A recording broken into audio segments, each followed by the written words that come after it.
Greetings, all you dirtbags and problematic page turners. What if I told you I just read a book about a Marine mech pilot who repeats the same day over and over again, and that day just happens to be the day she dies? Usually. I don't believe you.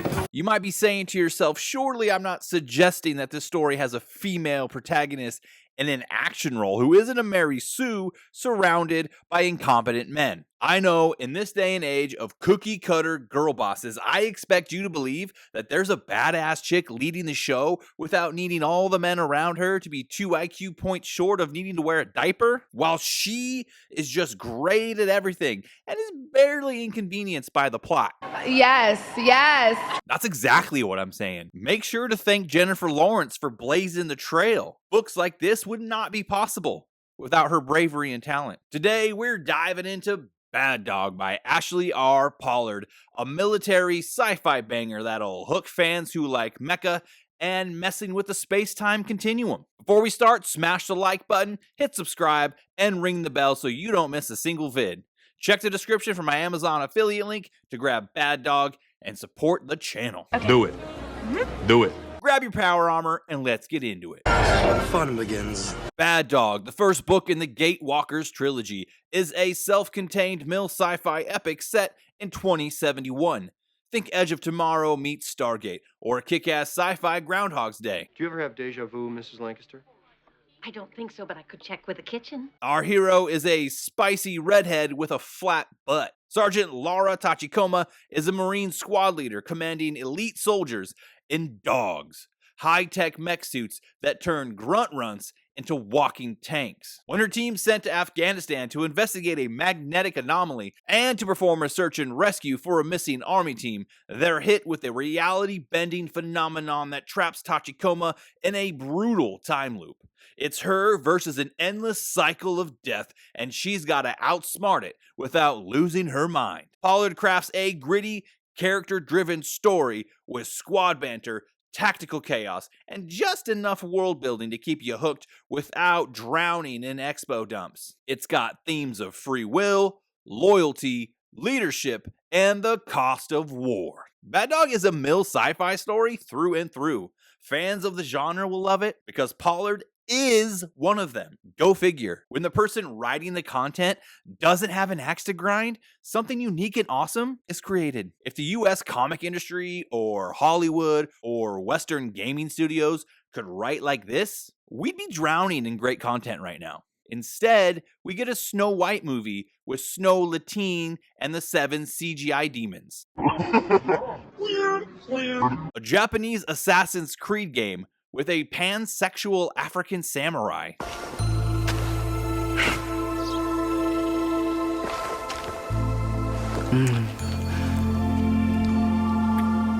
And Spider-Man without Spider-Man, but replaced by Miles Morales, the kid who has whatever powers Marvel wants to throw at him in the hopes that someone will call him Spider-Man someday. Without being boring, the opener to the Gatewalkers series manages to faithfully depict the monotony and day-to-day routines of the military. 6,543 per sergeant. 6,544 per sergeant. For sergeant. 6,505 per sergeant. 6,001. 600,050,452 per sergeant. Okay. Shit, I lost count. Which Pollard uses quite artistically, I might add, to parallel the feeling of being stuck in a time loop. It's got smack talk, it's got killer squad action, and all of that mixed with some flavor of speculative advanced technology or extraterrestrial life forms. Tachikoma's journey as the protagonist is what we've been looking for from our female characters. Yes. She's not perfect, though knowing what's going to happen before it does might lead to a false sense of tactical and strategic superiority over her other NCOs and superiors. Fortunately, she's not a Rey Skywalker about it. I bypassed the compressor.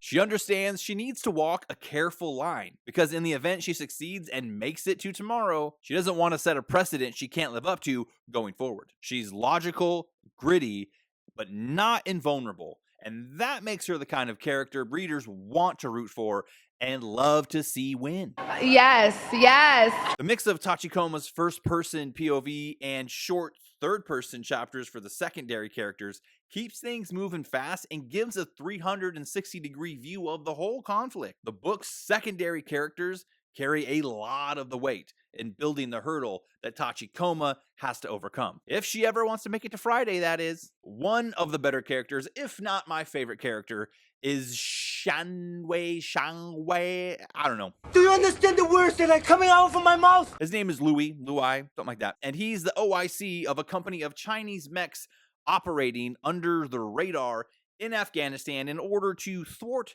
the Americans from retrieving whatever caused the magnetic anomaly under a mountain in the isolated wilderness of Afghanistan. Now, he does get a -5 points for being a filthy communist, okay? But he's methodical, he's patient, and calculating. His contingencies have contingencies. Without his sharp mind and thorough preparedness, Sergeant Tachikoma probably would have had an easier time breaking her death loop. Oh man, death loop would be a sweet name for a band. Pollard does a great job humanizing him without trying to justify his sins, like some people in Hollywood love to do. Oh, what's that, Winifred Sanderson? You suck the souls out of children and have a book made of human skin?